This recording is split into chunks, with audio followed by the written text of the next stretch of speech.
Bienvenidas y bienvenidos a nuestro podcast La Voz de Aprojunji, un espacio de diálogo sindical dirigido a nuestros socios y socias, trabajadores de la Junji y ciudadanía. Aquí comienza un nuevo capítulo. Hola, ¿cómo están? Hoy día estamos desde Aprojunji innovando en un nuevo espacio, un espacio cercano para poder estar con ustedes, con nuestras compañeras, compañeros, asociados y asociadas de Aprojunji, y de manera de poder transmitir algunos temas que son importantes para todos y todas, ¿o no, Susana? Hoy sí, me encanta esta idea. Gracias, Carlos, también por compartir toda tu experiencia. Y qué bueno utilizar todos los tipos de formatos que tenemos para comunicarnos, sobre todo en el tema que vamos a hablar hoy día, Katy. Que es súper relevante. Pero antes tú dijiste Carlos. ¿Quién es Carlos? Carlos, sí. ¿Quién será Carlos? Carlos, preséntate, a ver. Hola, soy la voz en off. Un saludo para todos y todas de Aprojunji. Muy bien. ¿Cómo se llama nuestro programa? Hoy tienes razón, Carlos, no dijimos el nombre. Este espacio ahora se va a llamar La Voz de la Aprojunji. Súper. Así que compañeras y compañeros, los que nos escuchan, y no solamente los asociados y asociadas, también quienes también quieran escucharnos, bienvenida a este espacio. Este es el primer podcast que vamos a realizar. Y bueno, van a haber novedades interesantes también en torno a lo que es nuestro trabajo sindical, gremial. Así es. Y partimos con el primer tema. ¿Te parece, Susi? Sí, súper. Hay un tema que ha estado muy en la palestra últimamente y que nosotros como organización hemos estado defendiendo ahí bien aguerrida porque nos toca el mundo de la educación. Y que es un proyecto de ley que partió el año 2018 en el gobierno del expresidente Sebastián Piñera, que es el famoso mal proyecto llamado Sala Cuna Universal. O sea, acá, Susana, tú cuéntanos un poco cómo ha sido esta lucha sindical durante estos años y cómo nosotros como organización hemos defendido la voz de la educación parvularia. Es un tema que nos afecta profundamente lo que es la educación parvularia, la educación inicial que también llamamos, y que afecta lo que es la calidad educativa de todo lo que se ha construido en educación parvularia. Este es un proyecto que nace por Sebastián Piñera, donde lo que pretende es cambiar el artículo 203 que tiene la obligatoriedad en el fondo de dar apoyos, de darse a la cuna, ¿no es cierto?, brindar el derecho a la cuna a mujeres que tienen hijos menores de 2 años. Eso sí, pero hagamos un alto ahí, sí, hagamos un alto. Sí, Yo sí. ahí como que para que nuestros compañeros y compañeras nos puedan comprender. ¿Por qué afecta a lo que es la calidad educativa? O sea, detengamos en el tema principal, que es el foco educativo. Claro, yo solamente quería decir que ese era el foco del proyecto, porque lo que pretendía también Piñera acá era que hubiera aumento para las mujeres, para el ámbito laboral, okay, que era importante eso, para quitar la brecha, digamos, que existe actualmente. Y que es histórica, no es este periodo nomás. Exactamente. No, por lo tanto, la medida no sé si realmente va a poder avanzar en eso. Porque aquí son medidas sistémicas, además. Exactamente, en el tiempo. Sí, en este proyecto lo que plantea este proyecto es que primero se cambia este artículo para que más mujeres o otras empresas también puedan acceder al derecho. Es decir, no solamente 20 mujeres, que ha sido como la dificultad más grande que ha habido en las empresas. Es decir, hay empresas que tienen 21 y ellos dicen que son 19. O sea, en el fondo siempre tratan de liberarse para no pagar la sala cuna. Susi, pero sería como una fortaleza, ¿o no? Pensándolo desde el punto de vista que sería un buen cambio. En ese estamos de acuerdo. Es que hay cosas del proyecto que uno puede estar de acuerdo. ¿Ya? Sí. Justamente que nos parece interesante que esta una ley muy antigua se pueda cambiar, pero no a costa de las niñeces. Exacto. No a costa del educativo. Por eso te preguntaba recién por el tema educativo, que este proyecto cómo atentaba, porque igual han existido modificaciones actualmente, al tema educativo y la educación parvularia, que creo que es un foco importante y relevante de poder resaltar hoy día con nuestras compañeras y, bueno, con toda la Junji, con toda la ciudadanía, porque este espacio esperamos que también lo vea la ciudadanía en general. Bueno, este proyecto, uno de los temas más importantes, primero, que surge por el Ministerio del Trabajo, no por el Ministerio de la Mujer, ni tampoco el Ministerio de la Educación, en el fondo, que debiera haber partido por ahí. Participado. Así es. En este proyecto nunca se nombra a los niños y a las niñas. Nunca. En ninguna parte del proyecto se nombra a los niños y las niñas. Están completamente invisibilizados y es un proyecto súper como adultocéntrico que le llamamos, porque está desde la perspectiva del adulto, pero no de las niñeces. No nombra, por ejemplo, los derechos de los niños, todo lo que hemos tenido como conquistas que han sido largas. Conquista en la educación parvularia. Conquista en la educación parvularia. De partida, nosotros llevamos más de 70 años con la educación parvularia. Ha sido como una institución pionera, la Universidad de Chile en la formación, y a nivel latinoamericano ha sido también una instancia donde ha alumbrado, iluminado a lo que es la educación inicial. Por lo tanto, aquí tenemos, se creó la Junji, por ejemplo, en el año 70, donde la institución pública se hace cargo de la educación parvularia y donde hay protocolos, hay reconocimiento oficial que tiene que ver con condiciones mínimas para trabajar. Espérame, Susi, que me están soplando algo por interno por acá, nuestro compañero Luis Daza, que también está ahí, que está en las cámaras. No sé si quieres saludar, Luis, ahí un saludo para que te puedan ver también y escuchar nuestras compañeras. No, después voy a tener la oportunidad de trabajar otros temas con ustedes, pero quería hacerle como una consulta escuchándolas también. ¿Qué pasa? A mí me gustaría mucho que lo enfocaran también desde nuestra institución, desde nuestros trabajadores. ¿Qué pasa? ¿En qué afecta? ¿Cuál va a ser como finalmente esto que nosotros estamos persiguiendo de que no se apruebe un proyecto tan malo como este, pero dónde nos pega directamente también nosotros como institución? Eso, chicas, como trabajador y trabajadora. Súper. Trabajadora. Claro, porque como tú recién decías, Susana, este proyecto finalmente nace en el Ministerio del Trabajo, con un énfasis de ampliar el mundo laboral, que tampoco eso no estamos en contra de ampliar el mundo laboral, pero no por eso podemos pasar a llevar a los niños y a las niñas, ¿cierto? Y lo que preguntaba recién Luis, claro, es cómo este proyecto atenta finalmente contra la fuente laboral, ¿o no? De nuestras compañeras y compañeros, educadoras, técnicos, un poco ahí, enfoca tu consulta. ¿Sí? Ya me hace que sí. Solamente quería, perfecto, quería agregar unos elementos más que tienen que ver con que el proyecto además plantea un sistema de cuidados. Cuidados que en el fondo son como tipo guarderías, primero lo nombraba, y después como cuidados, y a partir de cuidadoras de niños y niñas. Y en ese sentido, eso es una amenaza para la educación y por todo lo que se ha construido en una educación parvularia. Porque en el fondo no hay capacitación, no hay formación, no están las universidades que han avalado sustentablemente todo lo que ha significado la formación tanto de la educadora de párvulo como las técnicos en párvulo. Por lo tanto, aquí corren riesgo del cuidado, de la atención y lo educativo de los niños y las niñas. Sin protocolos, sin infraestructura, sin dotación de personal como corresponde, sin material de la enseñanza, etcétera. Y eso, la verdad es que en el fondo pasa por blanquea todo lo que hemos construido como sociedad, como país, pensando que la primera infancia es súper importante. Y un poco retomando lo que señalaba acá Luis, es el tema de que invisibilizamos un poco el rol que tiene la educadora y la técnica en el jardín infantil. Porque nosotros nos preparamos para trabajar con niños y niñas.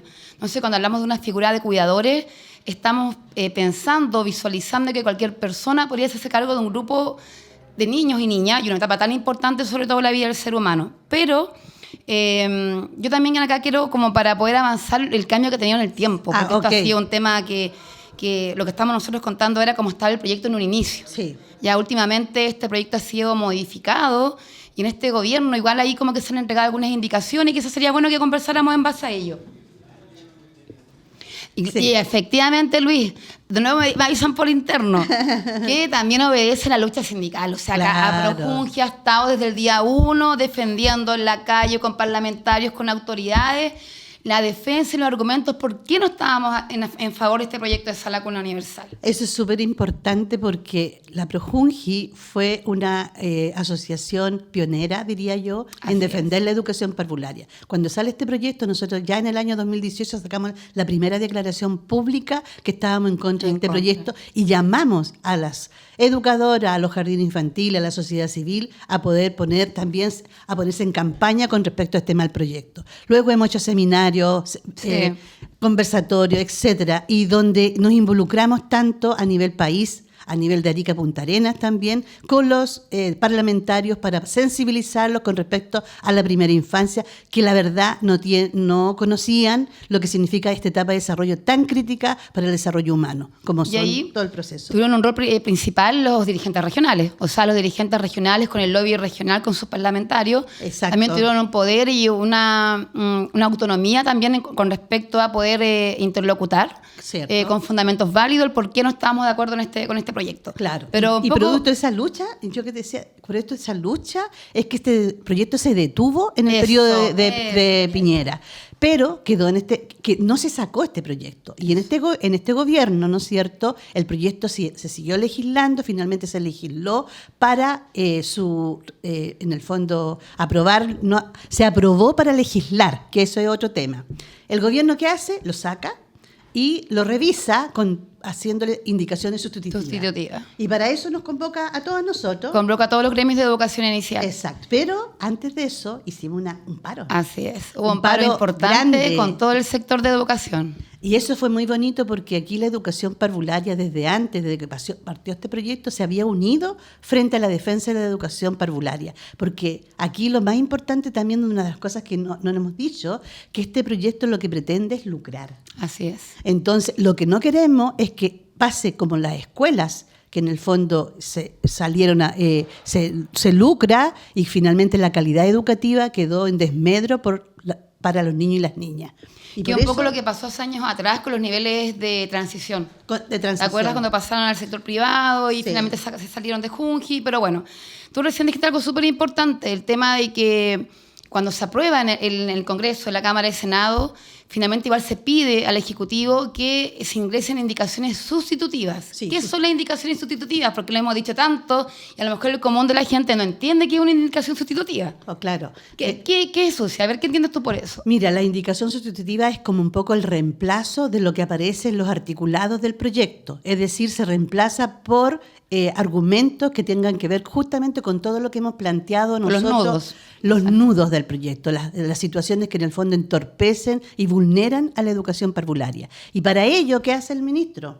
Nos cita en una mesa ampliada de todas las asociaciones y sindicatos y donde trabajamos 4 o 5 reuniones pero solamente... Pero yo diría ahí que más que trabajamos fue como que ellos mismos nos presentaron las indicaciones y nosotros no fuimos parte de esa construcción de indicaciones. Cierto, yo creo que lo que sí ellos recogieron, yo creo que fueron las minutas que nosotros habíamos planteado. Y en la minuta éramos súper claras en la minuta. Lo que queríamos. Mandamos minuta parlamentaria, pero también mandamos carta al presidente de la República, Boris, ¿no es cierto?, al ministro de Educación, Cataldo, a la ministra del Trabajo, Jara, y al ministro de Equidad de Género, Toto Orellana. Mandamos esas cartas donde estábamos súper claros lo que estamos planteando. La película clarita, muy bien. Y tuvimos muchas reuniones además con ellos, y ellos tenían claro cuál era nuestra postura. Sí.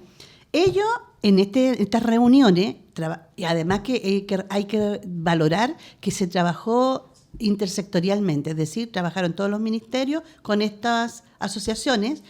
Pero claro, fue más bien dicho, ellos fueron planteando las situaciones, las ideas fuerzas, porque la indicación en general, así como total, no las presentaron hasta que lo presentaron en el Congreso. Claro, pues no podían presentarlo antes, porque no estaba permitido presentar una indicación o un proyecto de ley antes que sea, entre comillas, ingresado al Parlamento, sobre todo en de esa lacuna universal.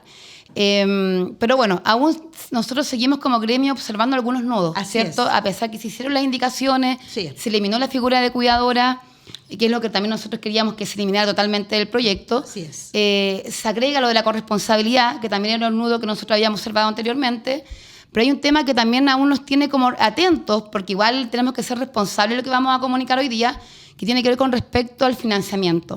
Y ahí creo yo que es lo que estamos trabajando como organización para hacer las observaciones con respecto al nudo del financiamiento de este proyecto, porque, como tú bien decías, no queremos que el Estado siga pasando dinero a los privados para poder hacerse cargo de la educación.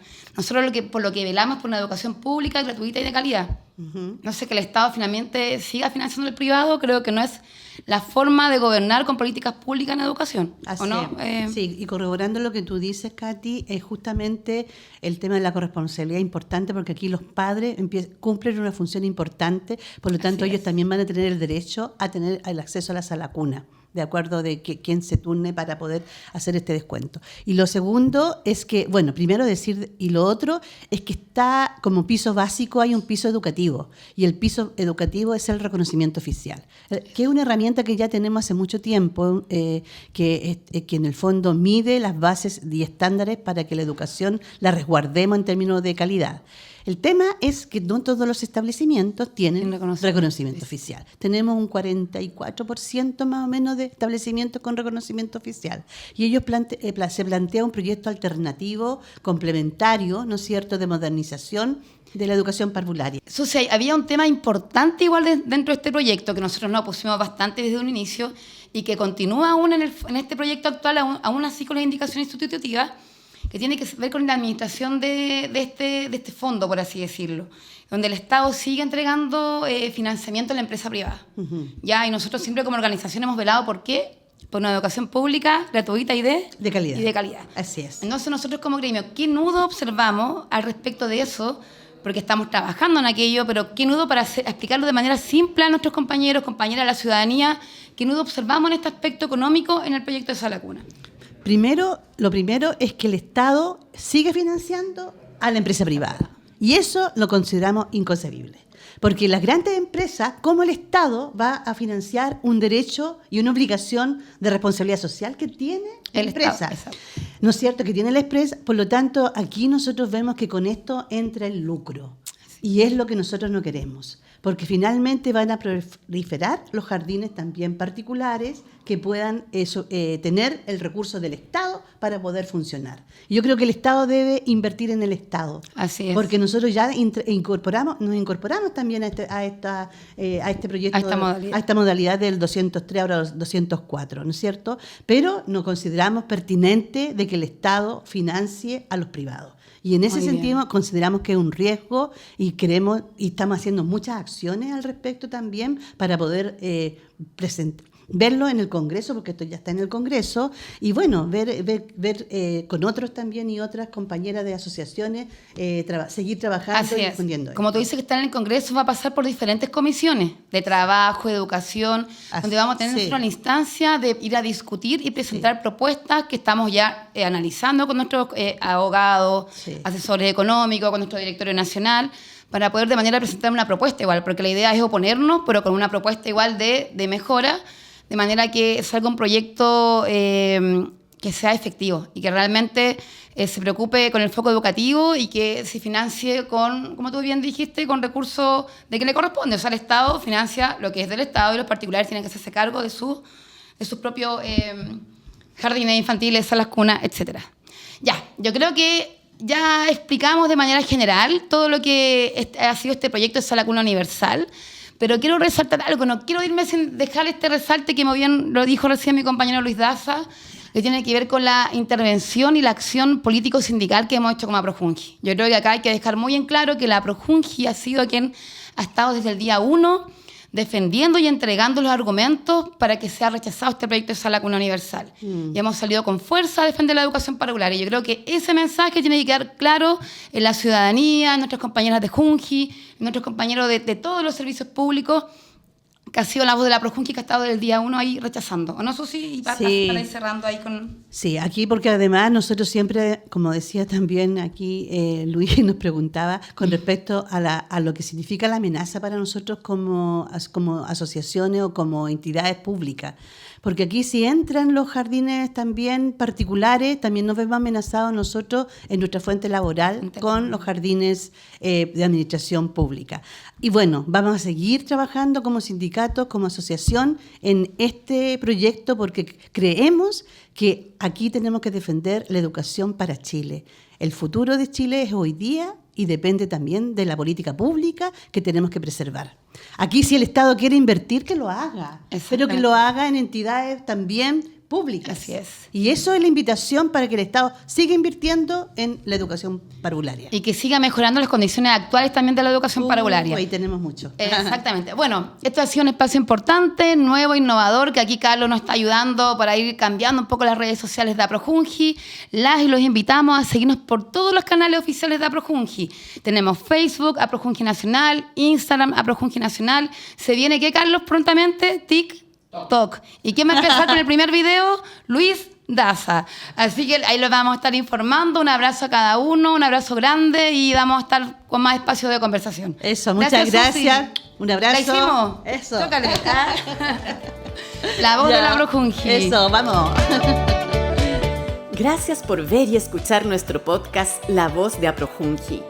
Los y las dejamos cordialmente invitados e invitadas a nuestro próximo capítulo. No olvides compartirlo y dar me gusta. Nos vemos.